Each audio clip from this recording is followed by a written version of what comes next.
Bonjour, je voudrais vous rappeler quelles sont les vraies raisons de cette émigration massive à laquelle nous assistons actuellement. Donc ces centaines de milliers d'Africains, pour la plupart d'entre eux d'ailleurs étant musulmans, qui débarquent sur nos côtes du sud de l'Europe. En réalité, cela est voulu, bien évidemment par le système.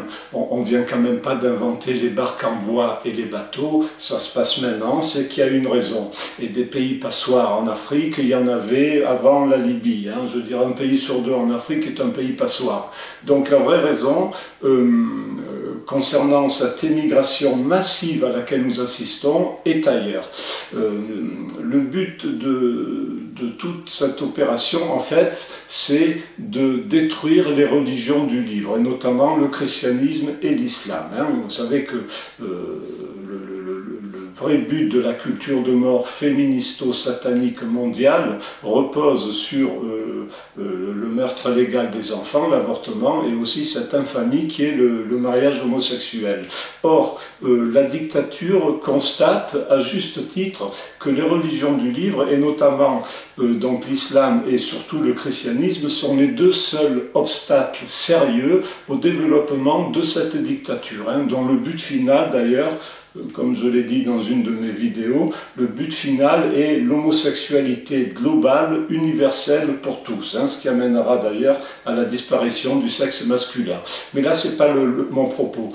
Donc le but du système, de la dictature culturelle mondiale, est de se débarrasser des religions du livre, seul vrai frein à l'épanouissement de la culture de mort. Or, pour cela, il y a finalement deux moyens. Et d'ailleurs, le système oscille encore maintenant entre ces deux solutions.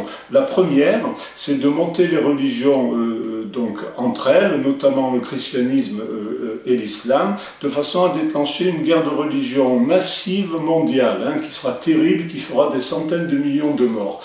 Pour pouvoir nous dire après, vous voyez les gars, les religions sont responsables de tout, donc maintenant nous avons le droit moral de les interdire toutes. Ça c'est la première orientation. Et la deuxième orientation, c'est en fait ce qui se passe maintenant, c'est la deuxième possibilité pour se débarrasser des religions, c'est de mélanger les cultures.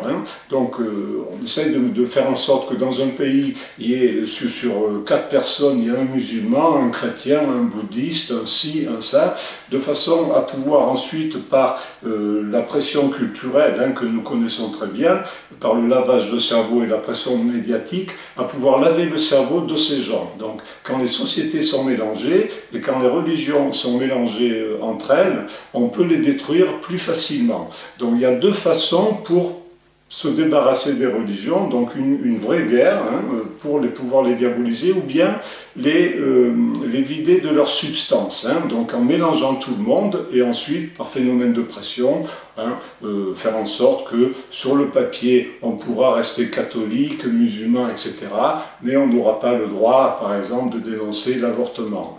Un petit peu comme en ex-URSS, où sur le papier, on pouvait aller effectivement dans les églises orthodoxes, vous pouvez lire Solzhenitsyn à cet égard, à l'archipel du Goulag, on pouvait aller dans les églises, mais enfin, dès qu'on en parlait un petit peu, dès qu'on parlait de la substantifique moelle de la religion orthodoxe, on se retrouvait dans un hôpital psychiatrique.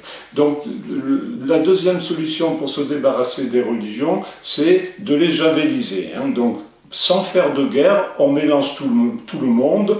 Sur le papier, on a le droit de continuer à dire qu'on est catholique, musulman ou autre, mais on n'a pas le droit de parler de la substantifique moelle, de l'éthique fondamentale de sa propre religion.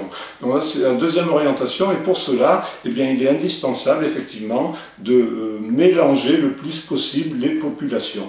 Donc le système hésite encore entre les deux orientations, soit guerre totale, ou bien le mélange des populations et des religions entre elles. Voilà, donc au fond, ce qu'on voudrait, c'est que en France, les catholiques, tout en pouvant soi-disant rester catholiques, n'aient plus le droit, ou n'osent plus, par une espèce d'autocensure inconsciente, n'osent plus parler de ce qui fâche. Un petit peu comme ces faux bouffons de faux curés et évêques, comme par exemple l'abbé de la Morandée qui est carrément favorable au mariage homosexuel, hein, ou bien Di Falco qui est favorable au Pax. Hein, voilà. Donc tu as le droit de rester catho, mais tu te tais, tu n'as pas le droit d'être contre l'avortement ou contre le mariage homosexuel.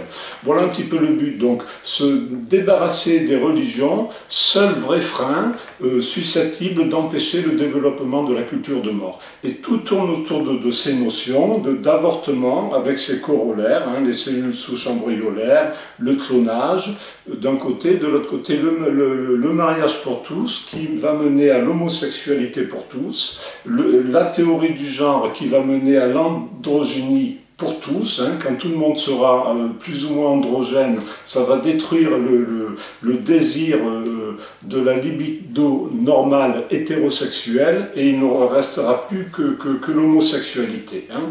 Donc quand tout le monde sera homosexuel, les hommes disparaîtront et les femmes pourront se reproduire hein, par l'intermédiaire du clonage. Voilà, donc c'est le but final et pour cela, il faut se débarrasser des religions. Tout tourne autour de ça. Il y a l'avortement et le mariage homosexuel ont seulement le frein, le vrai frein contre cette expansion satanique qui est basée sur l'avortement et le mariage homosexuel, ce sont les religions du livre. Ça, le système l'a bien compris, donc il faut se débarrasser des religions du livre coûte que coûte. Et parmi les moyens, cette émigration massive qui est en réalité déclenchée, eh bien c'est un instrument parmi d'autres.